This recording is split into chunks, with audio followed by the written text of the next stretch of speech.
genda kuggwawo. Yani. Ya Pallaso nayo mugo omunene Enyonyi ogimusobya ogimanye eyo Enyonyi y'Ebungereza kati ye nga ye Pallaso. Pallaso atani abasubiza mu n'Enyonyi. Anti alini abasubiza Pallaso nnyonyi. Pallaso alina kukola nnyo ate singa badde wamanya ate uli ayinza omugambako. Oba otegedde okugwa.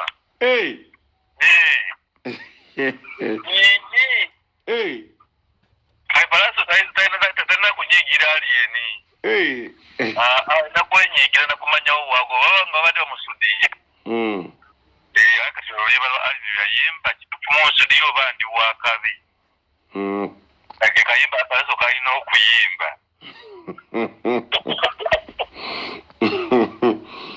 Ezake. Alini siyasalawo singa Pallaso badde wakabi bandigambye agoba togenda bireke katwale Pallaso kasana yo wakabi. Era musajja wagambye nti munnaye musajja aganye okugenda nga tesiye mutegesi. Ayita kulaza levu ne woogwa. Ate si byakuwangula. Byakuwangula. Ebyokuwangula Pallaso yabigaana. Byakusinga. Kati byakulaga maanyi ani. Kati akasente ka promoter alini yasesemye sente. Tujja zimuwa. Tebamudizaamu n'amagobagoba n'ebisigadde. Takuwanga bwagaagala. Naye nga temugenze. Nono kagambe kino kisembayo. Olaba aliyeni. Mu bintu byonna byonna byakola. Kimuntu takulembeza ssente.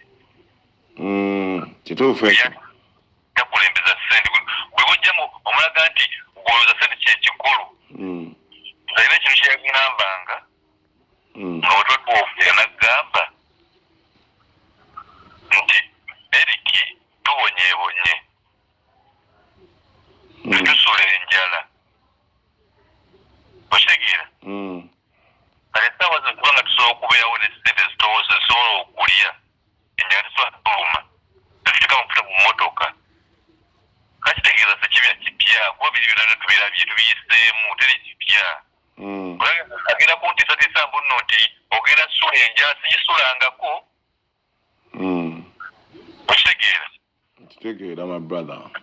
Kati yembe gyetwaliramu kati omulaga nti ssente kyekikulu akulagirawo nedda yakola kimuyisaawo. Era nekyo twagambye nabadde ali nagamba aliyeni bw'atagenda abagenda sima ssente ne mugamba ekya ssente tokirowooza nako wadde.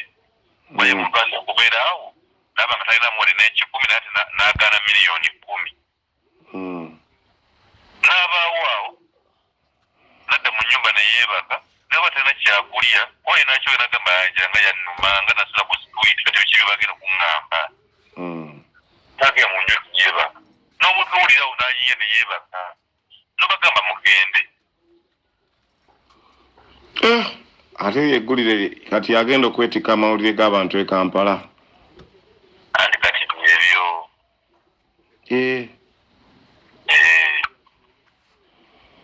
Annange. Kale naye baaba kibanda kati abizzeemu waggulu. Bizzeemu okuwanika kati. Nkubuulira te lukyali. Ajja baweza.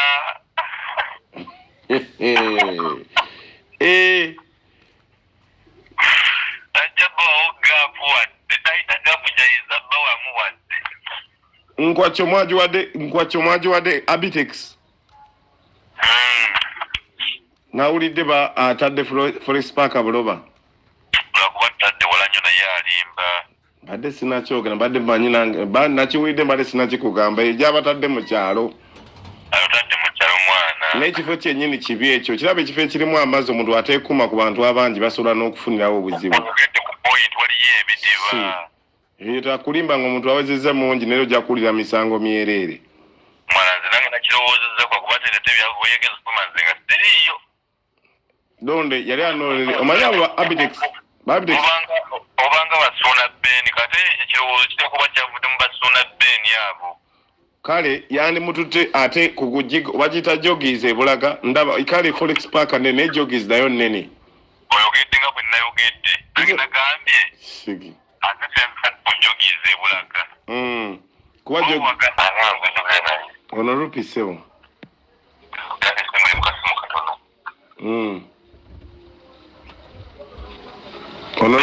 ono lupi ate bagamba Pallaso bwagenda tagenda naye yaddamu n'akola drop ng'alaga agenda kugenda tojjukira nga bamulimbye nti Pallaso tagenda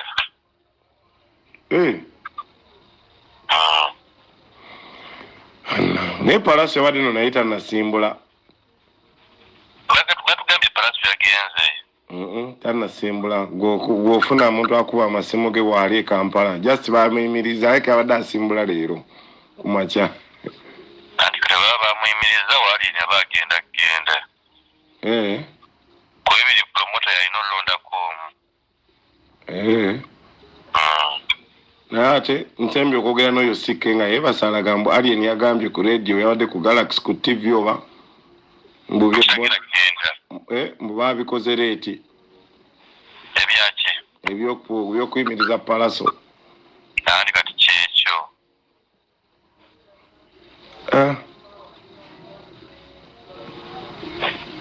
ate alina omanyi taweeba magezi ayagala kumanya bamulimba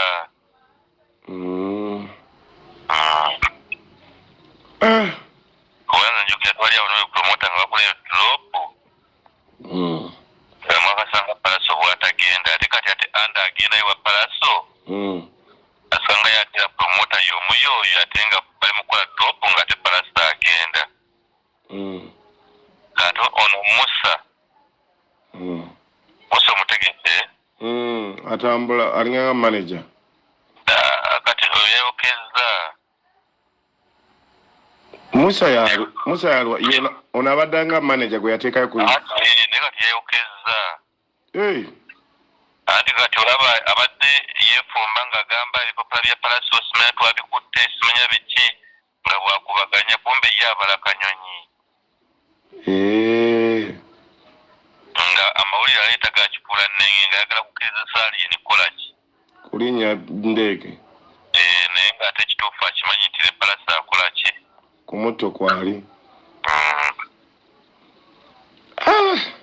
ng'ate muzannyo Musa oyo namusanga ne ku papaazi awo juzi ng'alina ebbaati mu mmotoka empenkoni ya blaaka nga naye bali mu meeting ku ssimu ndowooza online bya bulaaya biki Musa yavaawa Musa yagwa bugwi olaba omanyi bano ba abani simanya biki abo abafera abakina akasente abo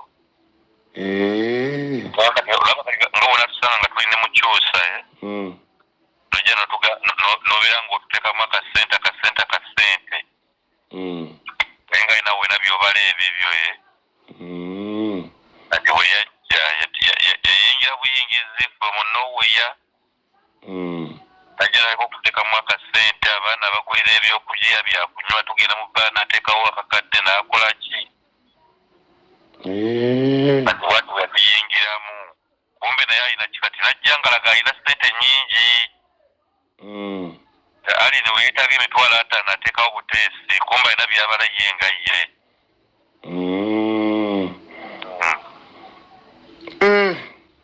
tegumusunye kati akyagendayo omusajja Musa ati alina okumanya ali mugezi akakuteekawo naaba nga akubba bubbi naye nga talina kyakugamba n'ekimu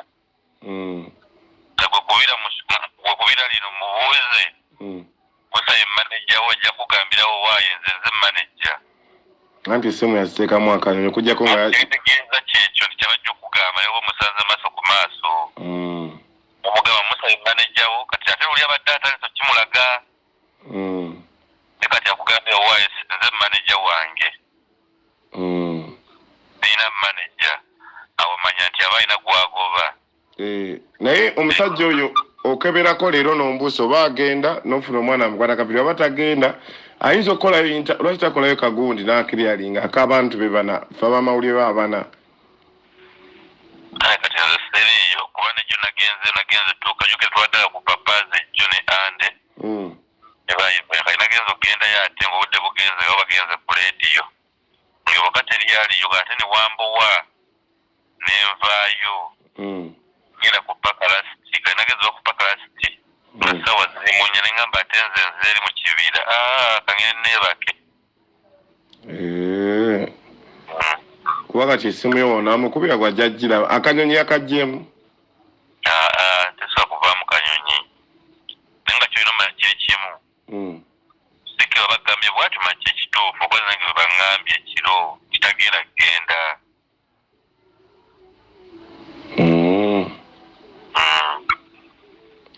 nalutalo terugenda kuggwa yamaze okwogera ku TV tasobola kisazaamu promota alina okukola buli kimu kisoboka ate nga nsobya kiriyo tekikyakusoboka kuba leero lwakuna sho ya lwa mukaaga kugenda badde alina kgenda leero pulaani yadde alina kgenda leero oba enkye ku makya nga bukya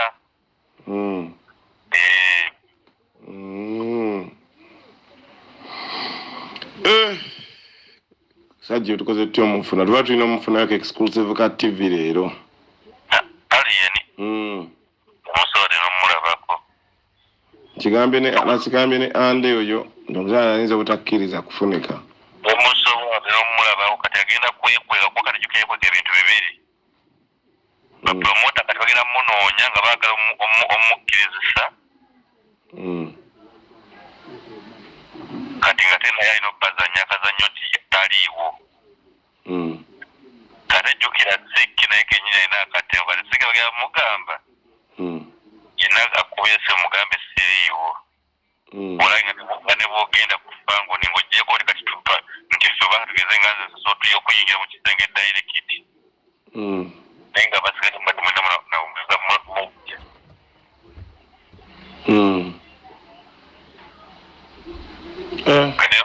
kizibu mulaba nebwefuma kyo tuba sente emiko yagaza depositing kaya batajja kulaba muntu n'omu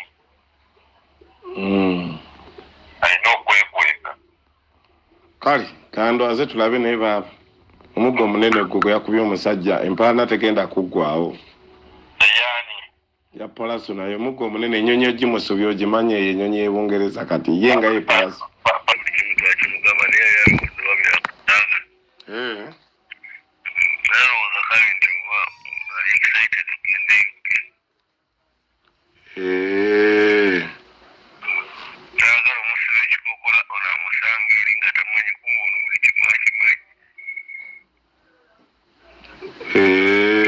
kuba bangambye Pallaso oba naye abadde tanasimbula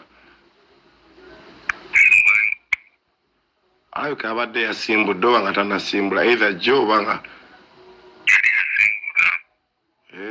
of course abadde kwali ku mutto ng'agenda musanga ene so kitegeeza omusajja tagenda kgenda omusajja yataddemu tonalaba ku WhatsApp yataddemu kw'ebbaluwa ng'ayimiriza Pallaso kugenda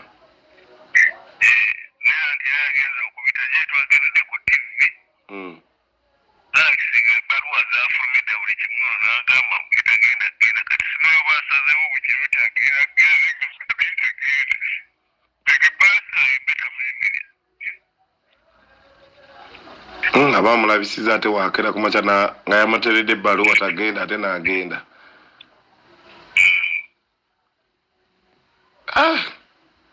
naye nga sika ekyo kinaggwa omusajja nga mumusuubiza enyonyi y'Ebungereza kinaggwa ekyo kuba baba gwe omanya ayita okusubya enyonyi y'Ebungereza eyo si kyangu gwe kyolina otutegeera mumusuubiza omugaati ow'Ebungereza sijawukera ku makya n'ogenda ate kati jjukira anyway naye kyera nti abantu abeekalakasiza eri baleese embeera etali nnungi ndowooza bawagizi beekalakaza nga mugamba Pallaso tebamwagala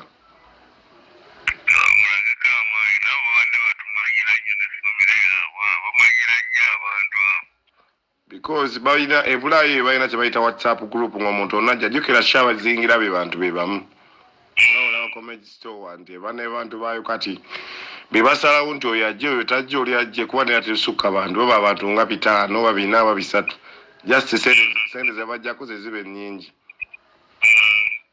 kati baba ne WhatsApp group ne basalawo nti leeta